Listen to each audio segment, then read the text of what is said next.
Thanks. The start of the day will be our ministers-only meeting, which is an informal part, but in the same time, of course, it's a deep discussion on the malign activities by Russia and other countries in our states. And you would have heard probably that yesterday early morning, data cable has been significantly damaged. The good news are that our operator is a state company of manager of the data cables was so well prepared that we have not suffered any loss of data or transmission. So the operational procedures and the crisis scenario worked.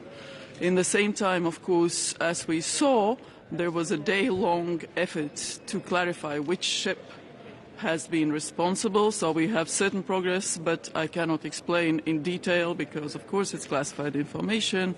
There were several ships that were cooperating, one ship that was not cooperating. So the Navy and the other institutions are cooperating with Estonia, with Finland, with Sweden, Norway, and others to make sure that our action is in place. So that's another sort of indication how quickly one has to move when something like that happens. How many cables do we have in the Baltic Sea? And also one of the ships involved is actually a sanctioned Shadow Fleet ship. So today we will also discuss, of course, the issues around how we can further sanction Russian incomes. So that is also Shadow Fleet is one of those. But also how we, together with the new American administration, with others, with Brits, can do other things to make sure that Russia's effort in Ukraine, the war, is weakened. Because weak Russia, we heard it yesterday also from Ms. Tsikhanovskaya, weak Russia is the best security guarantee for all of Europe, for the whole Euro-Atlantic space. We will have the exchange on Middle East, including on Syria. Again, there are certain developments that we welcome, which is a ceasefire, the release of hostages. I am personally very deeply unnerved by the efforts of Hamas to present themselves as some type of show. So that is something that we find despicable. Lebanon ceasefire holding, but again, there are issues that need to be discussed. And Syria, we fully support conditions-based roadmap for lifting sanctions and everything around that. And on Ukraine, I know you have a question. Yeah, on Ukraine, I have one question. Trump said this weekend that he will significantly cut aid. We don't know exactly if it will be on Ukraine, but what does this mean for Ukraine? I haven't heard anything like that the aid will be cut or that President has said that. What I have heard is that he has said to Russia that they have to cooperate on finding the long-term just solution for peace in Ukraine, which is fully our position. On Georgia also on the agenda, we see that people are already 60 days in the streets. My colleague, independent journalist under hunger strike, Zia Maglobeli, has health conditions, it's not good. Former Prime Minister was brutally attacked, but we do not see any actions from the so-called government. So can we expect real measures against this situation?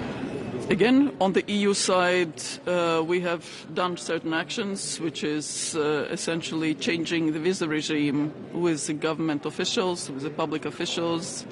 They won't be able to travel with their diplomatic and service passports visa-free to the EU. So that is a very targeted action.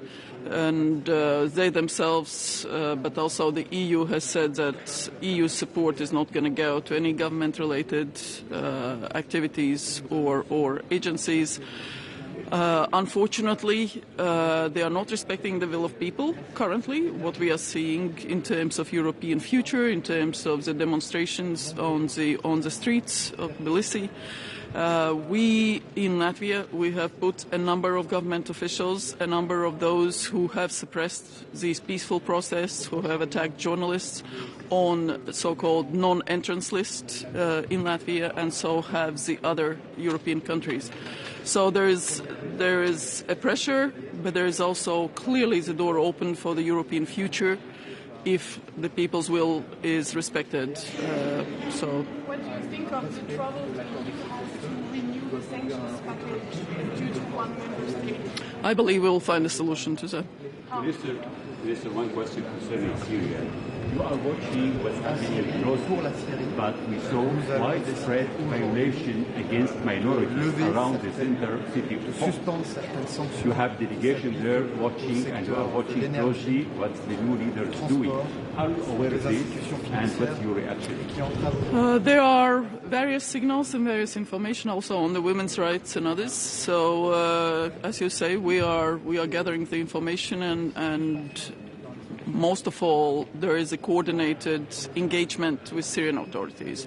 You saw that on behalf of the High Representatives, the foreign ministers of Germany and France visited Syria. There were very clear messages. High Representative is closely coordinating with other actors in the region, including in Turkey. So there is and with the US, so there is a joint action. I think the interest both from the countries in the region, the EU, the US, and other friends of Free Syria, there is a joint action there. So I wouldn't say more than that for now. Thank you so much. Minister, just one comment for the press from Republic of Moldova. Just to ask you, is priority right now for Europe, and if you will discuss about Moldova today?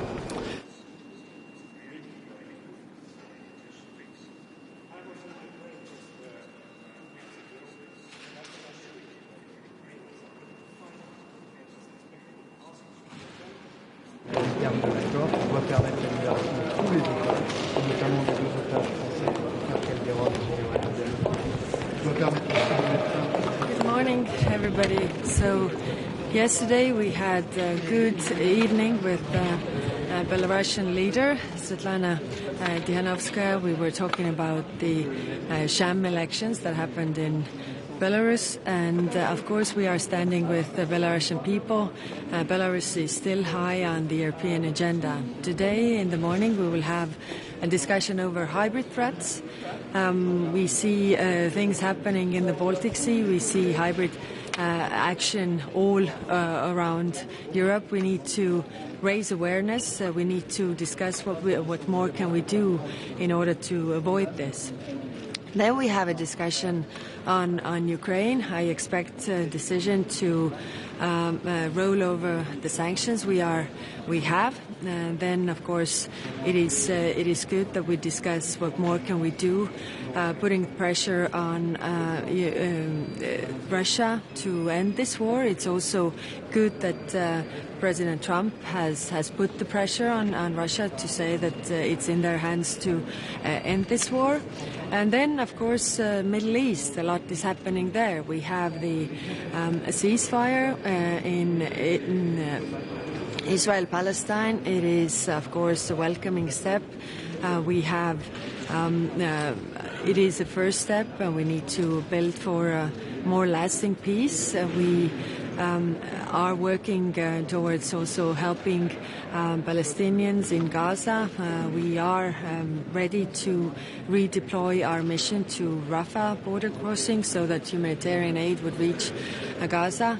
Then, of course, on Syria sanctions, we are also expecting to really ease the sanctions. We are expecting to decide today regarding this. It is a step-for-step approach. So if they are doing the right steps, then we are willing to do the steps on our behalf as well. So there's a lot on the table today, a lot of discussions, and I hope we get to some important decisions.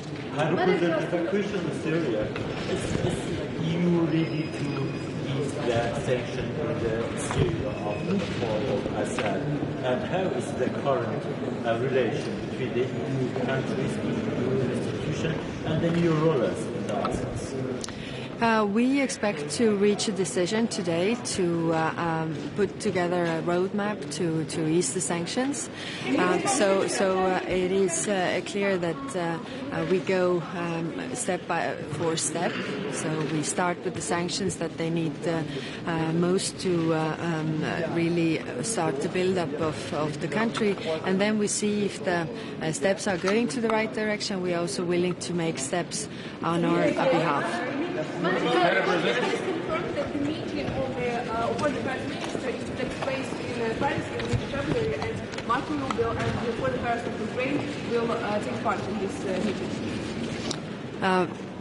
Middle of February is very far away for the intense agenda that we have today. So, Higher up about Syria. You are watching closely what the new leader is doing. There has been widespread violations against human rights, against minorities in a whole towns around Homs, the central city. You have a mission there. Have you been informed about this, and what's your reaction? We are working closely together with the regional actors as well as the international actors to keep an eye on what is happening. We are also ready to open the embassy there, the EU delegation in full in Damascus, to really have our eyes and ears on the ground. So, like I say, Syria's future is fragile, but hopeful. We need to also give a space to make the right steps. But of course, we need to see the right steps as well. Right now, they're saying all the right words. Are they doing also the right things? And therefore, we have this step-for-step approach. If they make the steps, then we are willing to make the steps as well. What do you think, Georgia? What we can expect today, and how we estimate recent situation? Because we see that already 2 months people are standing in the streets, journalists under arrest on a hunger strike, and ex-Prime Minister was brutally attacked. So what's your opinion? We're going to briefly discuss Georgia today as well, and of course we have now the diplomatic passports suspended, and the visa-free regime suspended for the diplomatic passports. We have also taken the funds that we had in support of the government and given them to the NGOs, the civil society, I think, to support them in this mission. But it is in the hands of Georgian people to really get this right. What do you think? President Trump has talked about clearing out Gaza. How do you respond to that? I mean, we've had some critics say this is ethical. Gaza and people of Gaza have suffered a lot. I think both the Palestinians as well as Israelis deserve peace, and that's why we really need to move on from the ceasefire to a most permanent or more permanent peace. And therefore, Europe is supporting the two-state solution, of course supporting Israel's security, but also the rights of Palestinians. Europe is the biggest supporter of Gaza by humanitarian aid, but also UNRWA in the United Nations, so we continue to support the people. What do you think of the mood of new diplomats towards the United States and what's happening now with Trump? Is there a party? No, we are willing to work always when there are elections. There's going to be a new administration, so we need to work with the new administration. Of course, the style of different administrations is different, and we need to adapt also our working methods to this. But I expect very good cooperation also with the new administration. Thank you. Short statement On the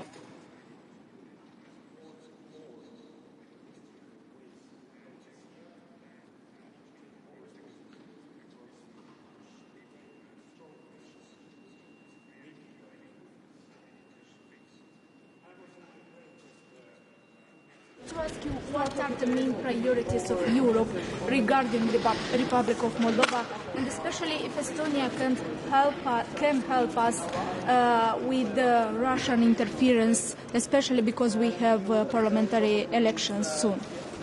Yes, the Moldovan government has a very strong leadership about joining the European Union, and Estonia has been very supportive, and also this process is ongoing. So I do hope that Moldova is doing the reforms, which Moldovan government is in a very good track, and the funds for Moldova about the development during the European integration process, they are there. And Estonia is helping as well Moldova, especially the fake news about disinformation, and I think that I do hope that these elections in autumn, they will become very democratic and open. Thank you. Thank you. Minister, can you comment on yesterday's non-election in Belarus? Priority right now for Europe, and if you will discuss about Moldova today. Yes, hello. Of course, Moldova is a priority, and we congratulate Moldova on the successful referendum for introducing the EU's future in its constitution and also for the presidential elections. We indeed are very upset at the way Russia has handled the whole gas supplies, but in the same time, Moldova's government has been clear that it will provide that assistance to its people to compensate for the rise of prices. And we have supported Moldova's government. We have sent money in the energy support fund so that that can be supported. But also the EU as such has a large program, more than 1.5 billion euros, to promote reforms within Moldova, meaning the practical way towards the European Union. So we are fully behind it, we are fully supportive, we are engaging with my Moldovan colleagues, on practical way on the EU, but also, as I said, financial support and all the other support that is necessary. Thank you. I am personally very deeply annoyed by the efforts of Hamas to present themselves. Aujourd'hui, nous commémorons les 80 ans de la libération d'Auschwitz. Nous nous souvenons des heures les plus sombres de notre histoire. Nous saluons la mémoire des victimes de l'Holocauste et nous affirmons notre rejet absolu de l'antisémitisme sous toutes ses formes. En Afrique, dans la région des Grands Lacs, les combats font rage. Alors que Goma s'apprête à tomber, la France exprime sa solidarité à l'égard de la République démocratique du Congo, de son intégrité territoriale. La France condamne fermement l'offensive menée par le M23 soutenue par les forces armées rwandaises qui ont entraîné la mort de 6 casques bleus et provoqué le déplacement de plusieurs dizaines de milliers de personnes civiles.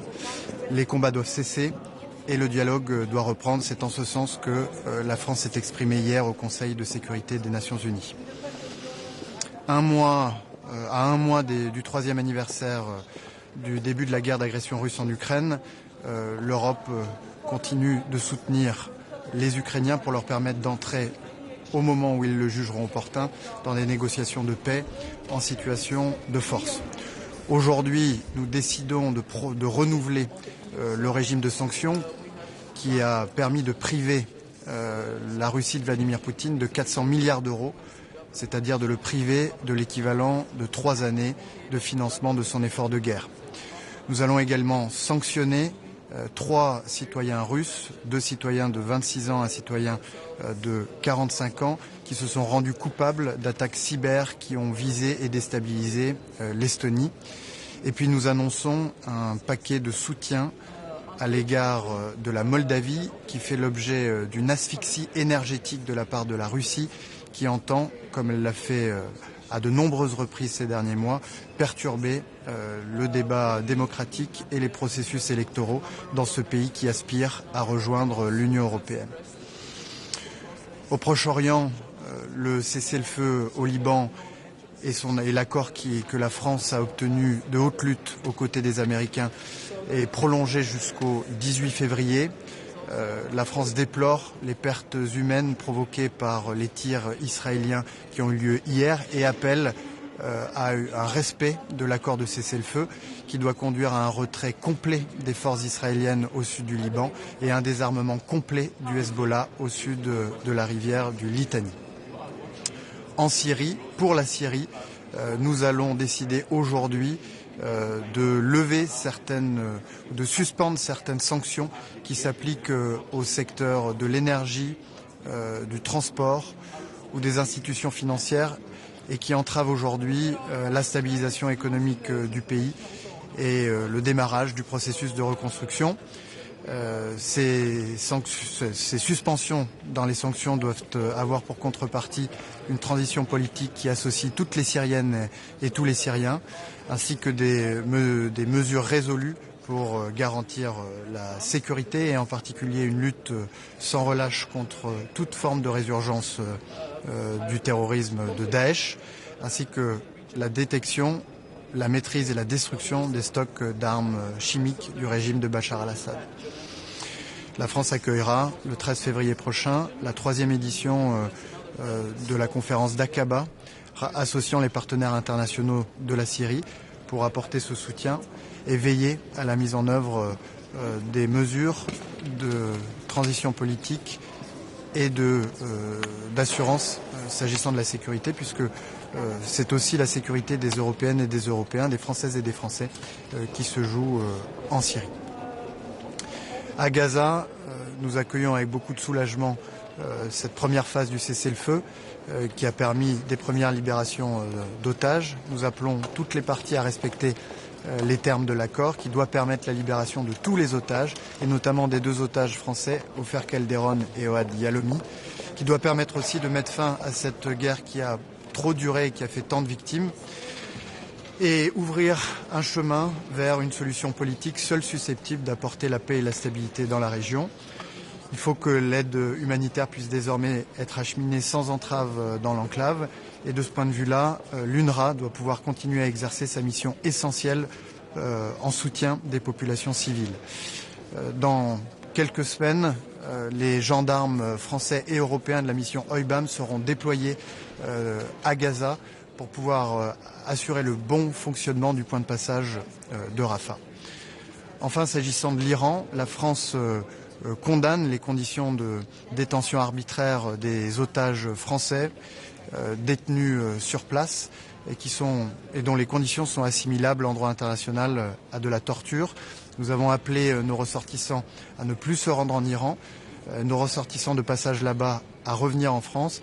Et j'annoncerai aujourd'hui que nous proposerons que les responsables de ces détentions arbitraires puissent être sanctionnés par l'Union européenne dans les mois qui viennent. Enfin, nous décidons aujourd'hui de suspendre l'exemption de visa qui s'applique aux diplomates, aux officiels du gouvernement géorgien, que nous appelons une nouvelle fois et avec beaucoup de fermeté à mettre fin à la répression qui vise les manifestants et qui vise les journalistes et les représentants d'organisations de la société civile. Le peuple géorgien a exprimé constamment et avec beaucoup de persévérance son aspiration européenne, son aspiration à la démocratie et à la liberté. Elle doit être entendue. A couple days ago, you had a meeting in Davos with the Prime Minister Masroor Barzani. Could you tell me something about that meeting, please? La France est très attachée. France remains committed to the fact that the Kurds are fully integrated in the political transition in Syria. There needs to be a political solution that respects the rights of the Kurdish people while taking into account the security interests of Turkey.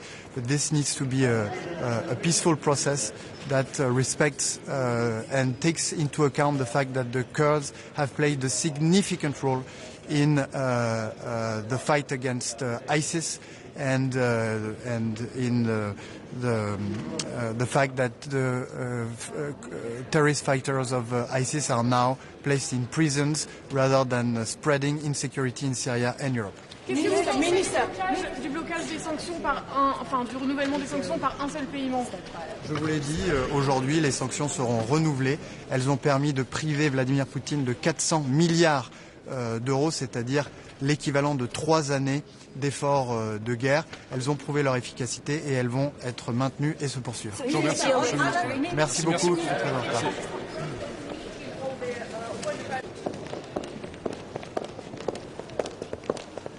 Hey, Enrique, niet in Den Haag.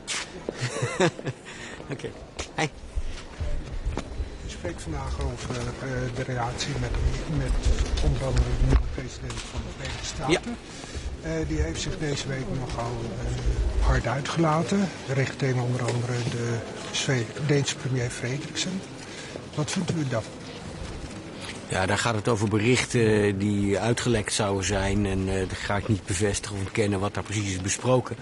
We gaan de nieuwe Amerikaanse administratie constructief benaderen. Omdat zowel op veiligheid als economie Europa en Europese landen een hele sterke band hebben met de Verenigde Staten.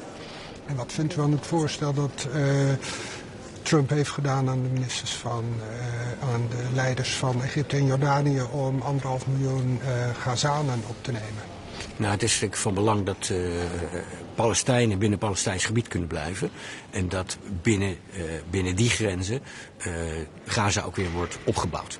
En op dit moment is het gewoon heel belangrijk dat het staakt het vuren in Gaza dat voortzet. Dat er een tweede fase ook echt komt. Dat is niet eenvoudig. Vanaf dag 16 van het staakt het vuren zal dat worden besproken en onderhandeld. En het is heel belangrijk dat beide partijen zich ook echt aan dat staakt het vuren houden. En dat betreft dus zowel Israël als Hamas. Hoe beziet u zo'n voorstel van Trump om mensen uit Gaza weg te halen?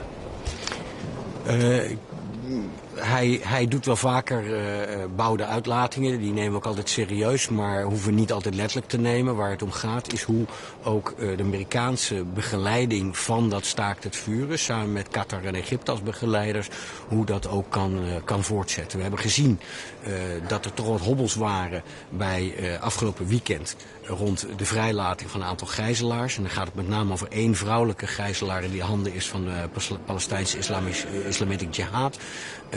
Dat is gewoon belangrijk dat Egypte en Qatar en de VS zich daar ook volop mee bezighouden om te zorgen dat zij ook vrijkomt. Al die gijzelaars moeten vrij. Ja. U spreekt ook over de relatie met Rusland en een nieuw sanctiepakket. Premier Tusk van Polen, de EU-voorzitter, uit harde woorden voor premier Orbán als hij het nieuwe sanctiepakket zou blokkeren. Verwacht u dat het 16e sanctiepakket wel gaat komen? U sprak afgelopen vrijdag ook nog met uw Hongaarse collega hierover.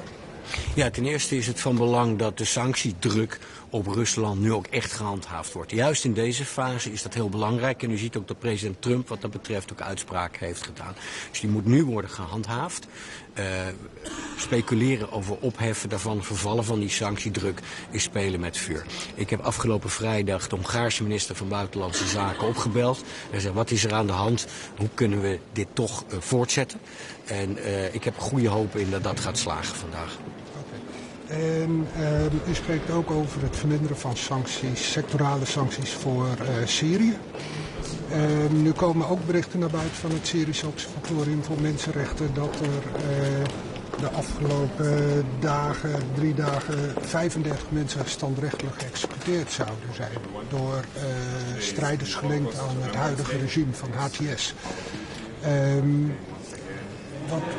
Wat voor signaal geeft u dat? Het zouden voornamelijk mensen van het oude Assad-regime zijn. Ja, die berichten kan ik niet bevestigen. Maar het is wel heel ernstig om te onderzoeken wat er her en der plaatsvindt. Wat wij willen doen nu is kijken hoe we sectorale sancties kunnen verlichten. Maar met een mogelijkheid dat ze telkens kunnen worden ingesteld als dat regime een afslag neemt die we niet willen dat het neemt. Sancties tegen de organisatie HTS en tegen bepaalde personen en ook sancties op wapens en dergelijke heffen we op dit moment niet op. Dus we gaan stap voor stap kijken hoe dat gaat.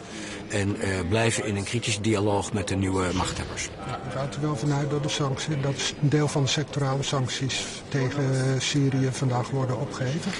Ja, we willen kijken hoe we sectorale sancties kunnen opheffen. Dat betreft sancties op de financiële sector, op de luchtvaart en dergelijke sancties. Als je die opheft, kan het land zich ook weer voorspoedig ontwikkelen. En dat is denk ik op dit moment heel erg van belang. Also, there is the Kurdish community and the other minority, but also over the past, before the Kurdish fighting against ISIS, but right now the future of the Syria is not clear. There's no serious negotiation between the new government in Syria, Damascus, and the Kurdish. Could you tell me something like your country or EU? What are you going to do? For the Netherlands, it's very important that the new governance of Syria is working in a rather inclusive way, including all the communities that make up the society of the country. And that includes Christians, for example, but it also includes Kurds. We explicitly state that in all kinds of statements, and it has also been included in the first EU statement right after the fall of Assad. Minister, on Georgia, with so many statements from your ministry, what's your now current opinion? Because, as you know, my colleague, for example, independent journalist Zia Maglobeli on a hunger strike, 15th day. Former Prime Minister was brutally attacked. People almost 60 days in the streets, and we saw just like the suspension visa facilities for diplomatic passports. So can we expect some real measures, and what's your country's position regarding sanctioning those people who are responsible for these actions? The Netherlands has always been for personal sanctions for those responsible for the repression. At this moment, the step to take is withdrawing the visa freedom for Georgian diplomatic passport holders. I think that's an important first step. On journalists and the freedom of journalists, I'm very concerned, and that's also why the Netherlands made available extra resources for the protection of journalists. We also made available extra resources for those who have been arrested in the repression of free demonstrations. We stand with those who want to work on the European path for Georgia, and that horizon stands, and we are rather critical regarding the elections that have taken place, also in light of the ODA report. Sorry, one question for the US-EU relations. We talk about US-EU relations today as well. I mean, Trump talked about clearing out Gaza over the weekend. What is your position on this? And I mean, can there be any good relations with a partner like this? I believe that we can have good relations with the US like we had in the during the first Trump administration. So it's important to constructively engage as Europe and as European countries with the US administration. Regarding the Gaza Strip, it's very important that the ceasefire holds. For that, we need two parties, Israel and Hamas, to work constructively also towards the second phase. That will not be easy. That is very important because with the ceasefire, we can see the release of all the hostages, which is important. We can also see, safeguard that more humanitarian aid will come in and really be distributed to those in need. And hopefully this ceasefire also brings an end to the war. That is very important. I would not speculate about ideas of the people, of the Palestinian people of the Gaza Strip to go anywhere else. Those who are the Palestinians in the Palestinian territories should be able to remain in the Palestinian territories, be it the West Bank or the Gaza Strip. We have to go now. Last question. Not go into panic mode on Trump. What's your idea on this? We see panic mode is never good in foreign policy making. It's never good. It's never a good base of foreign policy making. There's no reason to be in panic mode. We are not in panic mode. What is very important is that we chart our way in a constructive engagement, because the relations between Europe and the US are very intensive, both on the economic front as well as regarding security and defense policy. Thank you. Thank you. also follow this thread. That's the way to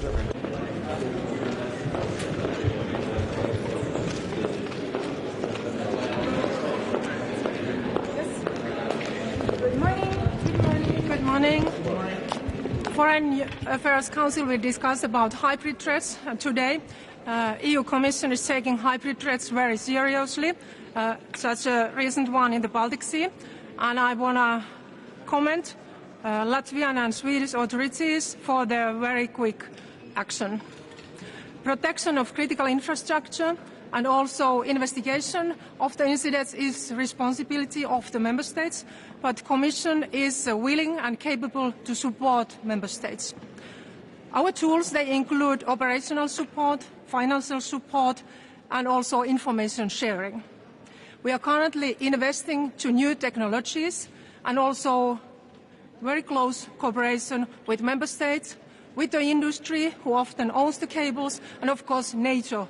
It's crucial to be able to better prevent, detect, respond, and also repair our infrastructure.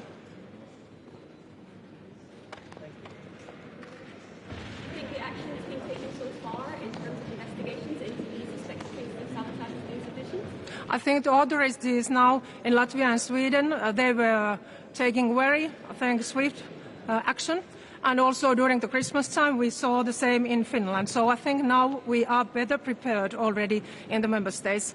And of course, it's always crucial that all the authorities, they are sharing the information, and then it's easier also to respond to these actions. Are you worried about further attacks? What's your stance on the future of the hybrid threats? We have to be prepared for very different hybrid threats as we have seen. So we are really living in times when everything can be weaponized, and now we have to take more actions to really prevent our critical infrastructures. Luckily, we have many technologies we can use there, but also we have to work very closely with the member states and with NATO. And often the owner of the infrastructure is a private industries. Of course, their role is also very important here.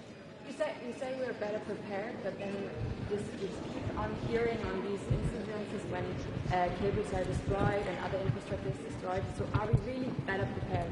I think we are already, because now we have seen, because this was, I think, 5th or 6th on the row in the Baltic Sea, that kind of incident. So now these two last ones in Finland, between Finland and Estonia during the Christmas time, and this weekend between Latvia and Sweden, the authorities, they have been responding very swift, and they have been taking the action. So I think we are much better prepared, but of course we have to do more. But one thing is responding, but how can you prevent this?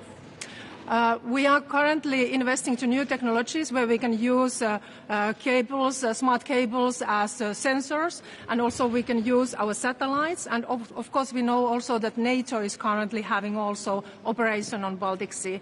So we are working on that, how to be better prepared also to prevent our infrastructure. Thank you.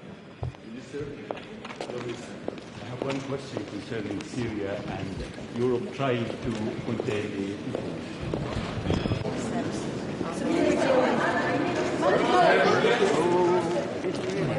Good to see you. Good to see you. Can I say a few words, maybe?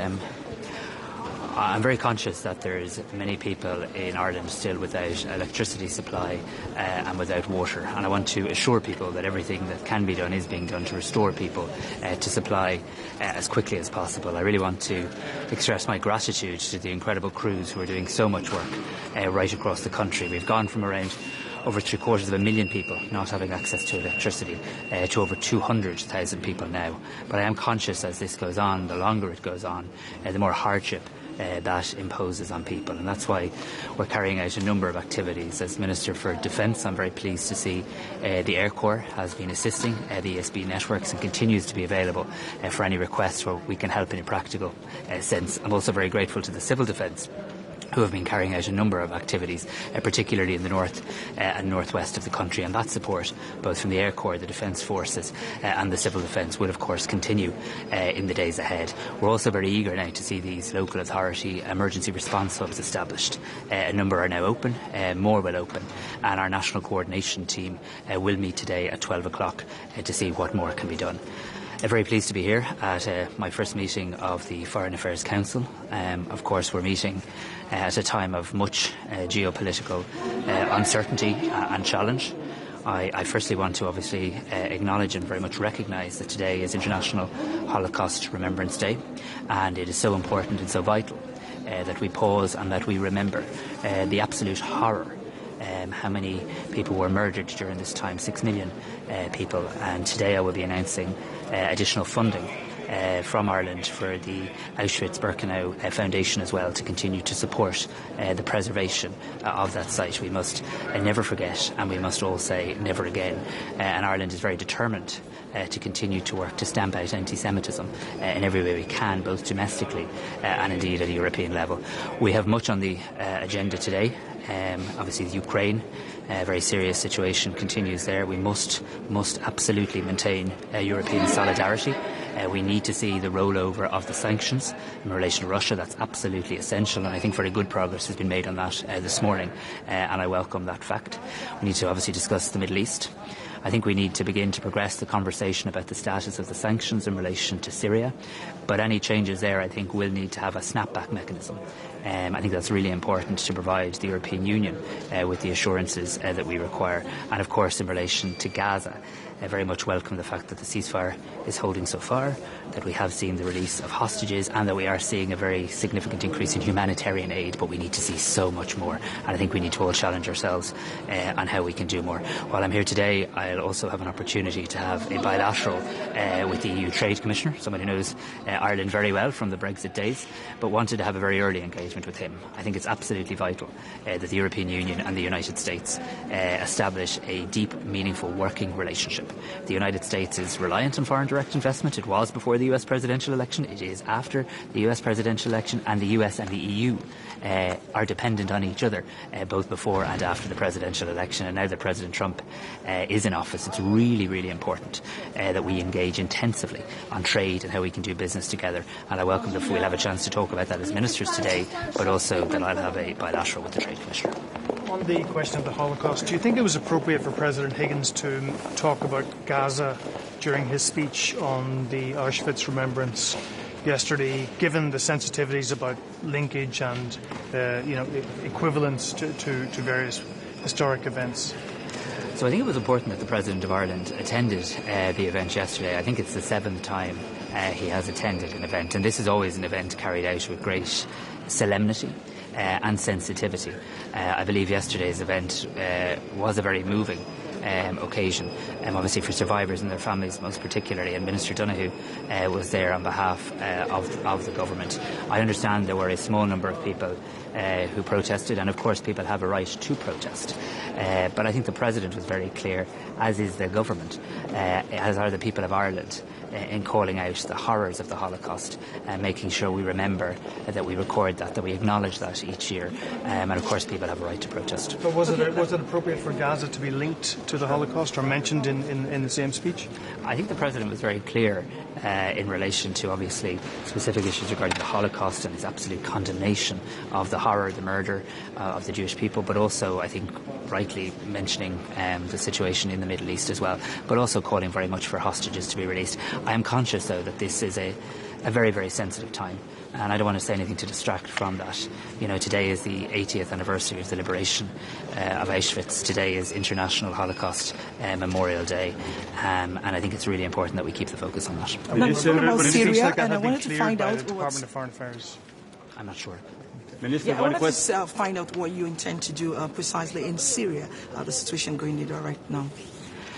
So I think in Syria, I think it's early days, but I think there are cautious signs of optimism.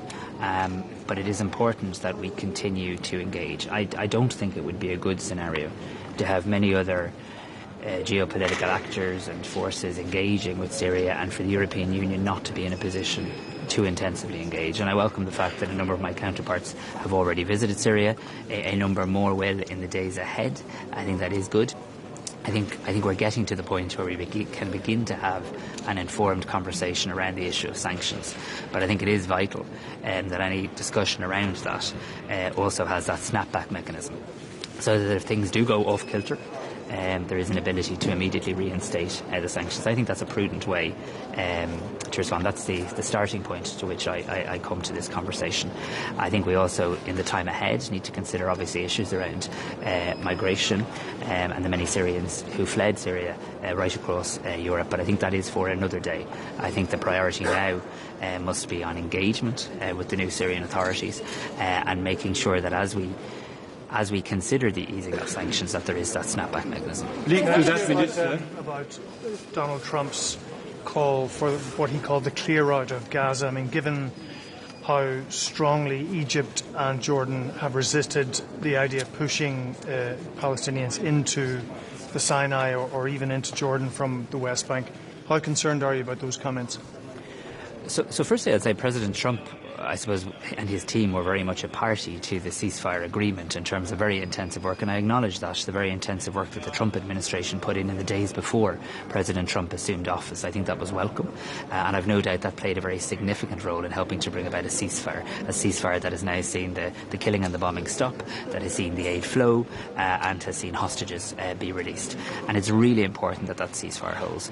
It is also important, though, to acknowledge in that ceasefire agreement itself, it does talk about people being able to return, and therefore I think it's important that we're consistent in the approach that we take. The priority, I think, needs to be on implementing the letter and the spirit of the ceasefire, and like I say, President Trump's administration has played a positive role in bringing about those conditions. I think our focus now has to be on making sure that it lasts, that it holds, that it is enduring, and that it can be built upon. I must say I was so pleased, as I'm so many people across the world were, to see aid trucks finally re-entering, to see aid being distributed. But the scale of what has to happen here is absolutely almost incomprehensible, and I think it's really important that we continue to look at every opportunity to increase humanitarian aid. One more. Link to what you have to say about the EU-US relations after the inaugural speech on Monday? So President Trump is a democratically elected president of the United States of America. He will decide the direction of his country for the next 4 years, and certainly for the next period of time. His party controls both houses of Congress as well, and that is the reality with which the European Union finds itself. I think Europe should not just become a multilateral organisation that talks about President Trump. We should also be one that talks about what we are going to do ourselves. We are not just commentators on the outcomes of other people's elections. We are the European Union, and there are hundreds of millions of us. There are 27 countries, and we must now control what we can control, and that means the implementation of the Draghi report. It means the implementation of Letta's recommendations. It means carving out the proper time, bandwidth, space, capacity in the Commission to return to issues like competitiveness, and it means engaging with President Trump in a way that I think he relates to, about the benefits to the United States of America of doing business with the European Union and member states of the European Union. And I would respectfully point out, when you look at trade in the round and when you include the issue of services, it's a much more it's a very different or less stark picture to perhaps how it's somehow presented in the United States. So we can do business with the Trump administration. My country has done business with every US administration. There'll be challenges. There'll absolutely be challenges. But we've got to control what we can control, and that's why I want to meet the Trade Commissioner today. I think it's essential that there's an early engagement between the EU and the US. I called for that during my time as a member of the European Council. I reiterate that today. And I also very much welcome the fact that the Secretary of State, Marco Rubio, will be invited to participate or to either Zoom in or meet us in person at a Foreign Affairs Council at an early date. I think that would be really very welcome development. Members of the US pharma sector, multinational sector, as part of perhaps a charm offensive to dissuade them from shifting production to the US? So we'll absolutely be engaging with them, and it's my intention in the next week or so to bring proposals to government to establish a new trade consultative forum. What I want to do here is get people around the table. I want to get people around the table in the broadest sense of the words Team Ireland. Whether you're the government of Ireland, whether you're people investing in Ireland, whether you're people looking to seek investment in Ireland, I think it's really important we all work together and trade. It's really important we also listen carefully to what people considering investing in Ireland are saying to us, and they're saying we need to see a greater investment in infrastructure, in things like water, energy and housing, and I think showing them that we have a roadmap and a plan forward there, as we do and as we've prioritised in the programme for government talks, would be very good. There's many reasons people do business in Ireland, and I don't believe those reasons have fundamentally changed at all, and I do believe working together actually we can further enhance the Why Ireland argument in the days, weeks and months ahead. Thank you very much. Will not happen. Well, obviously the European Union has a wide range of sanctions in place in relation to Syria, and I think as we begin to consider in the time ahead the future of those sanctions, obviously we have to be very conscious of the very important issues that you highlight, and human rights is a fundamental value on which the European Union is founded. I think it is also, though, important that the European Union doesn't remove itself in any way from engagement. I think we've seen how that has been a mistake in other parts of the world in the time gone by, where many others engage with countries and the European Union stands back. I don't think that would be a prudent or responsible thing to do.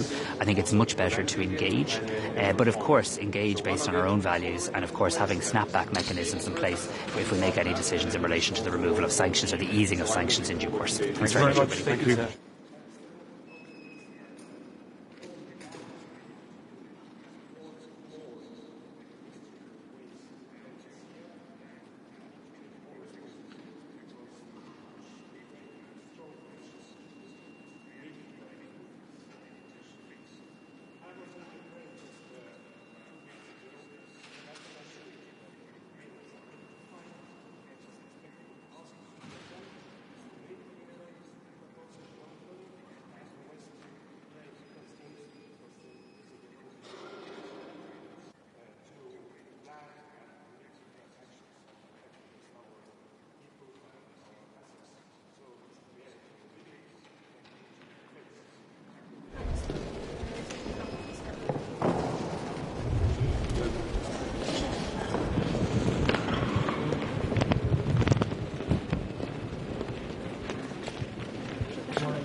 mamy polskich dziennikarzy, tak? musimy tam popatrzeć. Dziękuję. Sorry.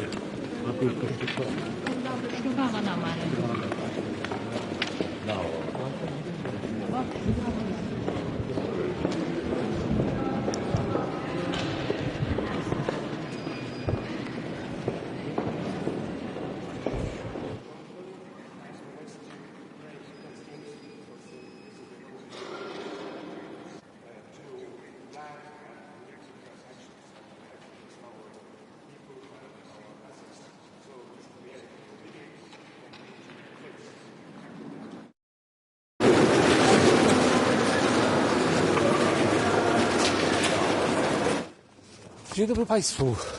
Dzisiaj pierwsza Rada Ministrów Rolnictwa Unii Europejskiej w czasie naszej prezydencji, polskiej prezydencji.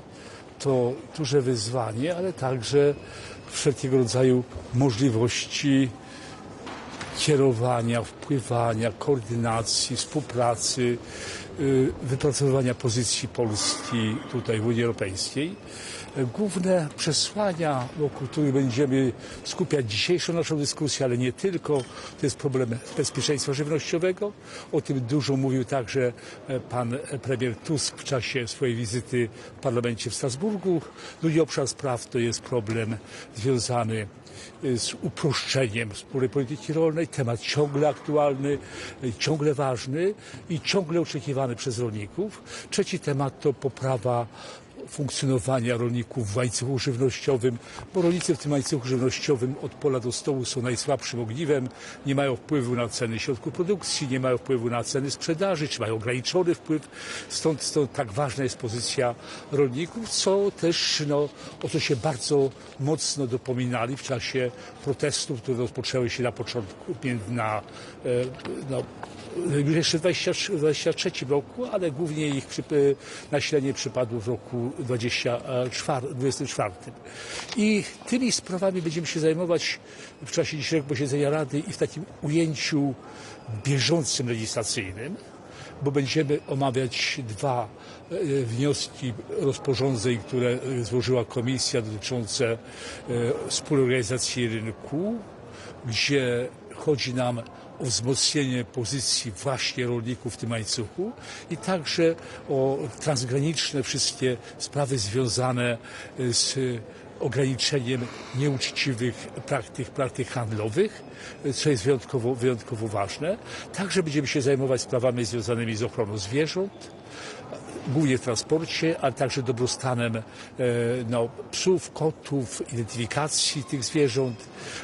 Także będziemy podejmować tematy bardzo ważne, jak związane z handlem, który jest istotnym obszarem i zainteresowania rolników, ale także ostatnie wydarzenia, czy sprawy związane z umową z Mercosurem, czy w ogóle cały spraw handlu, one nabierają wyjątkowego znaczenia.